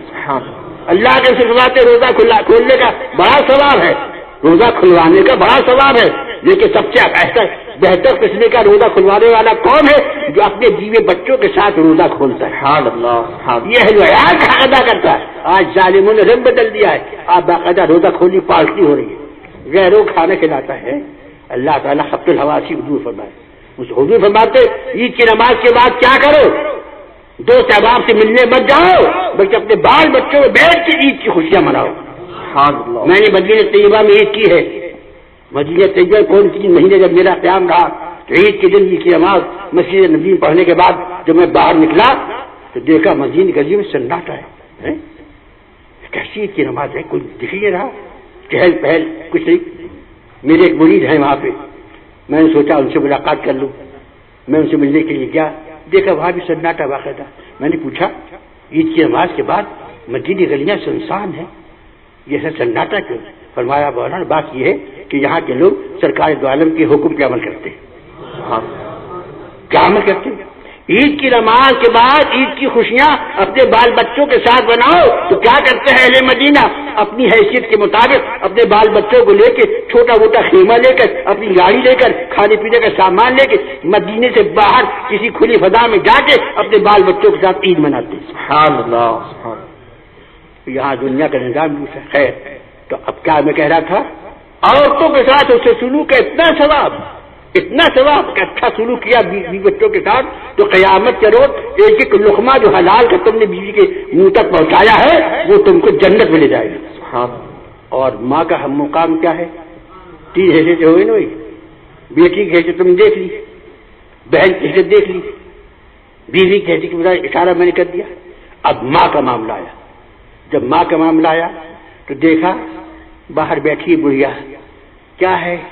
میں بوڑھی ماں ہو گئی ہوں، اب مجھ سے کچھ کام نہیں ہوتا، لڑکوں نے باہر بٹھا دیا ہے کہ بڑی بھی بوڑھا باہر بیٹھا کرو، ہمارے گھر میں ہماری بیوی بچے میں ہنسنے بولنے میں تمہارے بڑھاپے کی وجہ سے خلل آتا ہے، باہر کھانا مل جاتا ہے، باہر پانی مل جاتا ہے، کبھی پی لیتی ہوں، کبھی صبر کر لیتی ہوں، میرا بیٹے ہے، میری اولاد ہے، مگر اپنی بیوی پر اپنے بچوں پر اس قدر دیوانہ ہے کہ اپنی ماں کو خیال ہی نہیں کرتا۔ حضور نے فرمایا مسلمانوں ماں کا مقام جانتے ہو کیا ہے؟ کہ رسول اللہ بتائیے۔ فرمایا الجنت تحت اقدام امہاتکم، جنت جس کی تم طلب میں جاتے ہو نا، وظیفہ پڑھے یا اللہ بخش دے جنت مل جائے، یا اللہ یا غفار قبول پڑھے قبول ہو جائے بخش دے، یا اللہ 7واں حج کرنے جا رہا ہوں تاکہ بخش دے جاؤں جنت مل جائے۔ جنت کی تمنا بھی کرتے ہو نا، حج کر رہے ہو جنت کے لیے، نماز پڑھ رہے ہو جنت کے لیے، روزہ رکھ رہے ہو جنت کے لیے، زکات دے رہے ہو جنت کے لیے، خیر خیرات کر رہے جنت کے لیے۔ ارے جنت کہاں ہے؟ اللہ کے ظلمات جنت تو تیری ماں کے قدموں کے نیچے ہے۔ سبحان اللہ سبحان اللہ۔ بے شک اپنے گھر کی دولت چھوڑ کے باہر جا رہا ہے، گھر کے خزانے چھوڑ کے باہر بھیک مانگنے جا رہا ہے، کیسی غلطی ہے بھائی، کیسی نادانی چاہیے۔ الجنت تحت اقدام امہاتکم، جنت تمہارے ماؤں کے قدموں کے نیچے ہے۔ قرآن میں بھی اللہ نے کیا فرمایا ہے؟ وَقَضَىٰ رَبُّكَ أَلَّا تَعْبُدُوا إِلَّا إِيَّاهُ وَبِالْوَالِدَيْنِ إِحْسَانًا فَإِمَّا يَبْلُغُنَّ عِندَكَ الْكِبَرَ أَحَدُهُمَا أَوْ كِلَاهُمَا فَلَا تَقُل لَّهُمَا أُفٍّ وَلَا تَنْهَرْهُمَا۔ قرآن کہتا ہے اللہ نے فیصلہ کر دیا کہ اللہ کے سوا کسی کی عبادت کی جائے اور ماں باپ کے ساتھ اچھا سلوک کیا جائے۔ کیسا اچھا سلوک کیا جائے؟ کہ وَلَا تَقُل لَّهُمَا أُفٍّ، بوڑھے ماں باپ سے اف بھی مت کرنا۔ ارے گالی بکنا، زور سے بولنا، ڈانٹنا، ٹپٹنا، ان کی غلطی پکڑنا، یہ تو بڑی بری بات ہے۔ ارے قرآن کہتا وَلَا تَقُل لَّهُمَا أُفٍّ، بوڑھے ماں باپ سے اف بھی مت کرنا۔ ولا تقل لهما ولا تنهرهما، اور کبھی بوڑھے باپ کو جھلکنا نہیں، اور جب ان کے سامنے جانا تو جوانی کے خصے میں عقل کے مت بیٹھنا، وہ بڈھے ہیں، وہ بوڑھے ہو گئے ہیں، وہ کمزور ہو گئے ہیں، ان کے سامنے جوانی کے زور میں عقل کے مت بیٹھنا۔ کیا کرنا؟ قرآن کہتا ہے وَخْفِضْ جَنَاحَكَ مِنَ الذُّلِّ، جب ماں باپ کے سامنے جاؤ تو اپنے مونڈے آجی سے جھکا کے بیٹھو، عقل کے مت بیٹھو، آجی کے ساتھ بیٹھو۔ وَقُلْ لَهُمَا قَوْلًا كَرِيمًا، اور ان سے نہایت اچھی بات کرو۔ سبحان اللہ، غور کرو، یہ قرآن کی تعلیم، اللہ کے رسول فرمانے لگے مسلمانوں وہ یقیناً جہنم میں جائے گا۔ صحابہ نے کہا یا رسول اللہ کون بد نصیب ہے؟ فرمایا وہ یقیناً جہنم میں جائے گا۔ پھر فرمایا وہ یقیناً جہنم میں جائے گا۔ تو یا رسول اللہ کون بد نصیب ہے یقین جہنم میں جائے گا؟ فرمایا وہ کہ جس نے اپنے ماں باپ میں سے دونوں کو یا ایک کو بڑھاپے کی منزل میں پایا اور ان کی خدمت کر کے ان کو راضی نہ رکھا، وہ یقیناً جہنم میں جائے گا، وہ یقیناً جہنم میں جائے گا۔ ایک صحابی کھڑے ہو گئے، یا رسول اللہ وَإِن صَلَّى وَصَامَ، یا رسول اللہ اگرچہ ماں باپ کا دل دکھانے والا، ماں باپ کی خدمت نہ کرنے والا، نمازی ہو، روزے دار ہو، متقی ہو، پرہیزگار ہو، پھر بھی جہنم میں جائے گا۔ فرمایا وَإِن صَلَّى وَصَامَ دخل، پھر بھی جہنم میں جائے گا۔ پھر حضور نے فرمایا وہ یقیناً جنت میں جائے گا، وہ یقیناً جنت میں جائے گا۔ جو پھر کون خوش نصیب ہے وہ یقیناً جنت میں جائے گا۔ وہ کون خوش نصیب ہے کہ یقیناً جنت میں جائے گا؟ کہا وہ یقیناً جنت میں جائے گا جس نے اپنے بوڑھے ماں باپ نے تو دونوں کو یا ایک کو بڑھاپے کی منزل میں پایا اور ان کی اس قدر خدمت کی، اس قدر خدمت کی کہ مرتے دم تک وہ ماں باپ سے خوش ہو کے چلے گئے، اللہ تعالیٰ اس کو یقیناً جنت میں جائے گا، یقیناً جنت میں جائے گا۔ پھر ایک صحابی کھڑے ہوئے، یا رسول اللہ وَإِن زَنَا وَإِن سَرَقَ، یا رسول اللہ اگرچہ ماں باپ کا دل دکھانے والا زانی ہو، چوٹا ہو، گناہگار ہو، پھر بھی جائے گا جنت میں؟ فرمایا ہاں وَإِن زَنَا وَإِن سَرَقَ وَإِن نُهِمَ عَنْ سَبِيلِ اور چاہے تیری ناک زمین پہ لگا دی جائے تب بھی وہ جنت میں جائے گا۔ ہاں جنت میں جانے کی گارنٹی ماں باپ کر رہا ہے۔ فاضل بریلوی نے اپنے ملفوظات میں لکھا ہے کہ سرکار دو عالم کی خدمت میں ایک صاحب حاضر ہوئے اور ذکر یا رسول اللہ میں نے منت مانی تھی تو اگر میری مراد پوری ہو جائے گی تو میں نے منت مانی تھی کہ میں جنت کے دروازے کی چوکھٹ کو چوموں گا، خلد بری کے چوکھٹ کو، دروازے چوکھٹ کو چوموں گا۔ اگر میری مراد پوری ہو گئی تو میں جنت کی حور کی پیشانی چوموں گا۔ یا رسول اللہ اللہ نے میری تمنا پوری کر دی، میری مراد پوری ہو گئی، اب میں اپنی منت کیسے پوری کروں؟ اب اپنی منت کیسے پوری کروں؟ نہ جنت ہے یہاں پر کس کے دروازے کے چوکھٹ چوموں، نہ حور عین ہے جنت کی اس کی پیشانی کو بوسہ دوں۔ فاضل بریلوی امام اہل سنت نے لکھا ہے کہ رسول اللہ نے فرمایا کہ تیرے بزرگوں میں کوئی ہے، تیرے ماں باپ میں کوئی زندہ ہے؟ ذرا غور سنیے گا۔ کہ یا رسول اللہ باپ کا تو انتقال ہو گیا، ماں زندہ ہے۔ فرمایا اگر اپنی منت پوری کرنا چاہتا ہے تو جا کے اپنی ماں کے قدموں کو چوم لے، حور عین کی پیشانی کو چومنے کی منت پوری ہو جائے گی۔ سبحان اللہ سبحان اللہ۔ اور اگر چاہتا ہے کہ جنت کے دروازے کی چوکھٹ چوم لے، خلد بری کی چوکھٹ دروازے کی چوم لے، تو جا اپنے باپ کے قبر کی پائچانی کو بوسہ دے لے، جنت کے دروازے کو چومنے کی منت پوری ہو جائے۔ سبحان اللہ سبحان اللہ۔ تبارک تعالیٰ ماں باپ کا مقام سمجھنے کے توفیق عطا فرمائے۔ آمین۔ اتنے بدل گئے مسلمان ہیں، کیسا انقلاب آیا ہے۔ بیوی کو بچوں کو زندہ دفن کرنے والے آج اپنی بیٹیوں کو پال رہے ہیں، پرورش کر رہے ہیں، ان کی شادی بیاہ کی تیاری کریں، کیوں؟ تاکہ قیامت کے روز رسول اللہ کے ساتھ دو انگلیوں کے برابر جمع ہو جائے۔ آج بہن کے ساتھ شروع کرنے والے رسول اللہ کی زندگی سے حضرت شیما کا راستہ دیکھنے کے بعد سوچتے کہ اللہ کے رسول کافر بہن کے ساتھ اگر اچھا سلوک کرے تو مومن بھائیوں کو تو مومن بہن کے ساتھ بھی سلوک کرنا چاہیے۔ بیویوں کے ساتھ رسول اللہ نے کیسا سلوک کیا ہے، یہ ساری حضور کی مقدس بیویاں ہمیشہ کہتی تھی کہ رسول اللہ نے ہمارے ساتھ ہمارا حق ادا کیا ہے، کسی مقدس بیوی کو رسول اللہ سے زندگی بھر کوئی شکایت کروں، ماں کے ساتھ کیسا سلوک کیا؟ اللہ اکبر۔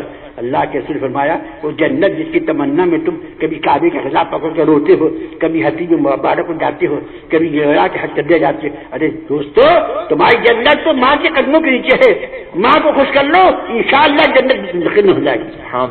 پروردگار عالم اس مصطفیٰ کی شان ہدایت پر غور کرنے کی توفیق عطا فرمائے۔ کیا عالم تھا، کیسے بدل گئے لوگ، بھٹکے ہوئے پہ کی نظر رشتے خضر بنا دیا، سلجھا ہوا تھا کس قدر تیرا دماغ رہ گئی۔ یا رسول اللہ کیا زبردست آپ نے ان کانوں من قبل فی ضلال مبین، کھلی گمراہی مبتلا سے ان کو ایسا بدل دیا کہ خود نہ تھے جو راہ پر اوروں کے ہادی بن گئے۔ سبحان اللہ، خود نہ تھے جو راہ پر اوروں کے حاجی بن گیا۔ ایک کیا نظر تھی جس نے مردوں کو مسیحا کر دیا۔ سبحان اللہ، کھڑے ہو جاؤ آقا مولا کی بارگاہ میں نبی صلی اللہ علیہ وسلم پیش کریں۔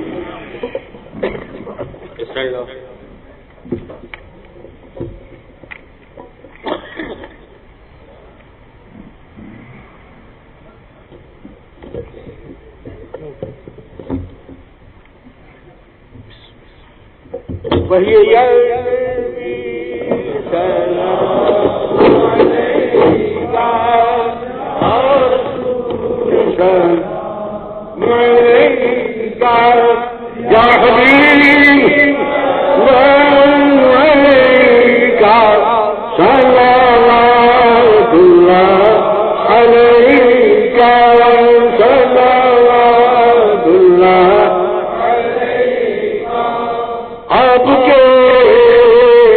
رتبے بڑے ہم گناہوں میں گڑے بھیک کی خاطر اڑے ہیں مانگنے والے کھڑے ہیں۔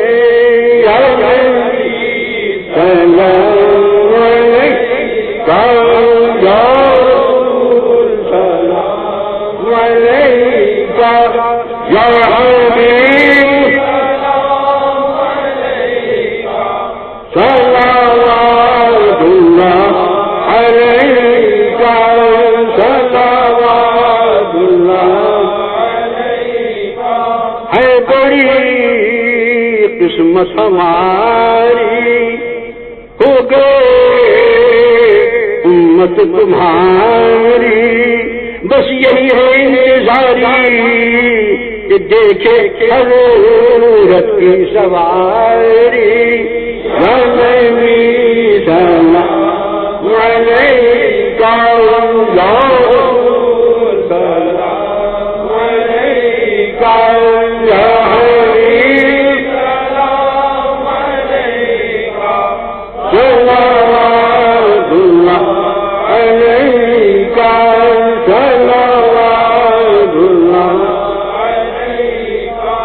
بن ترے ہم تو دیا گنا پھاٹ کا من من پیسیا گنا جام کو یبنا جب تک تو سے ملا دینا جان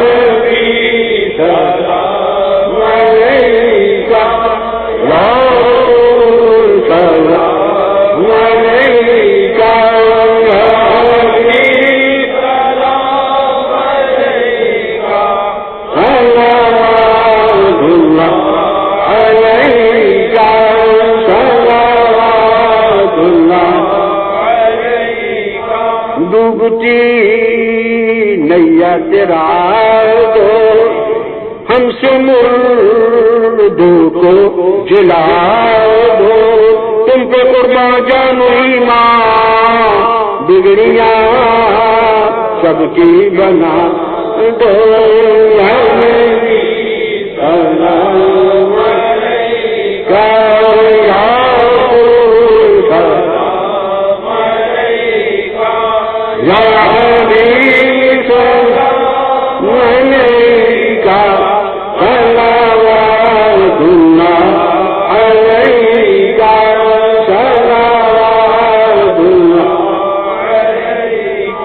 صلی اللہ علیہ نبی اللہ صلی اللہ علیہ رسول اللہ صلی اللہ علیہ حبیب اللہ نام آقا کروں پڑھ کے بسم اللہ حامد احمد محمد نور اللہ جن پہ نازل ہوا ہے کلام اللہ صلی اللہ علیہ نبی اللہ صلی اللہ علیہ رسول اللہ صلی اللہ علیہ حبیب اللہ کیا کیا دنیا میں آج میرے آقا نے جب کہ گمراہ تھی ساری خلق اللہ کیوں طرف تھے نبی کے عدو اللہ جی صدا لا الہ الا اللہ صلی اللہ علیہ نبی اللہ صلی اللہ علیہ رسول اللہ صلی اللہ علیہ نور دل کے شہدا شفیع اللہ گفتگو پر ہے کلیم اللہ جن کے بیمار عیسیٰ روح اللہ صلی اللہ علیہ نبی اللہ صلی اللہ علیہ رسول اللہ صلی اللہ علیہ جن کی امت کے اکثر ولی اللہ عشق احمد میں ہو کر فنا اللہ کہتے لوگوں سے ہے صلی اللہ علیہ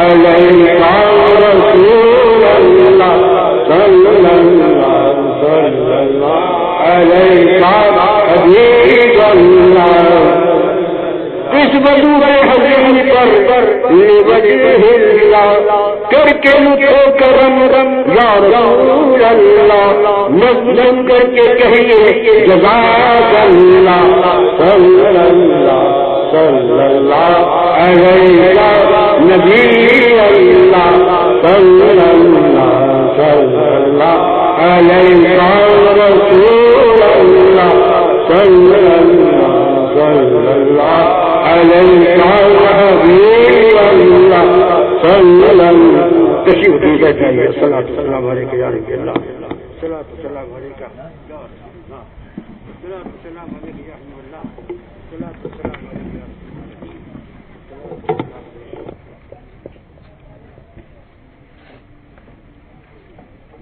امیر عبد الرب عظیم سے ہماری حاضری قبول فرما لے تیرے مصطفیٰ نے تیرے محبوب نے ہماری کیسی حالت بدلی ہے جو لڑکیوں کو زندہ دفن کرتے تھے وہ لڑکیوں کو اس لیے پالنے لگے تاکہ قیامت روز رسول اللہ کے ساتھ جمع ہونے کا شرف مل جائے.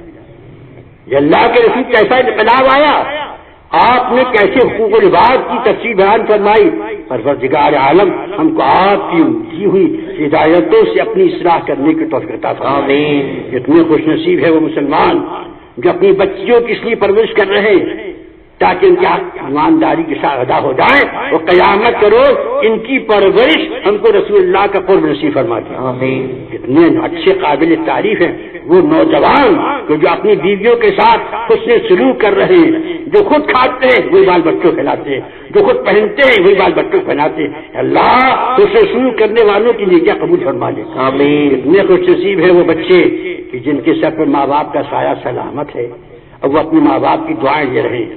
العالمین ہمارے چھوٹوں کو بڑوں کا ادب کرنے کا طریقہ سکھا دے. آمین. یا اللہ بچوں کو اپنے ماں باپ کی خدمت کر کے اپنی جنت بنانے کی توفیق عطا فرما. آمین. یا اللہ ہر منزل پہ اپنی محبوب کی محبت کی شمع عطا فرما. آمین. اسی کے اجالے میں زندگی گزارنے کی توفیق عطا فرما. آمین. دلوں کا نقش کعبہ بنا دے. آمین. سینے کو گلزار مدینہ بنا. آمین. ایسی تنویر پڑے قلب کے آئینے میں کہ تو اور تیرا نبی دونوں رہے سینے. آمین. دولت عشق نبی دل کے دفینے میں رہے. آمین. پیاری تصویر محمد میرے سینے میں رہے. آمین. کچھ رہے یا نہ رہے پر یہ دعا ہے مولا نزا کے وقت سلامت میرا ایمان. آمین. الہی نہ ہم مال و زر مانگتے ہیں. الہی نہ ہم مال و زر مانگتے ہیں. محبت شہے بحر و بر مانگتے ہیں. محبت شہے بحر و بر مانگتے ہیں. رخو زلف احمد کا ہو سر میں سودا. رخو زلف احمد کا ہو سر میں سودا. یہی تجھ سے شام و سحر مانگتے ہیں. یہی تجھ سے شام و سحر مانگتے ہیں. محمد کے جلوہ نظر آئے ہر سو. محمد کا جلوہ نظر آئے ہر سو. وہ آنکھیں ملے وہ نظر مانگتے ہیں. وہ آنکھیں ملے وہ نظر. بنے ہم غریبوں کا مسکن مدینہ. بنے ہم غریبوں کا مسکن مدینہ. دعا ہے یہ اس میں اثر مانگتے ہیں. دعا ہے یہ اس میں اثر مانگتے ہیں. محبت شہے بحر بر. اللہ تعالی ہم سب کو یہ دولت لازوال عطا فرمائے. آمین. ربنا تقبل منا انك انت السميع العليم وتب علينا انك انت التواب الرحيم. سبحان ربك رب العزة عما يصفون وسلام على المرسلين والحمد لله رب العالمين. لا اله الا الله محمد رسول الله.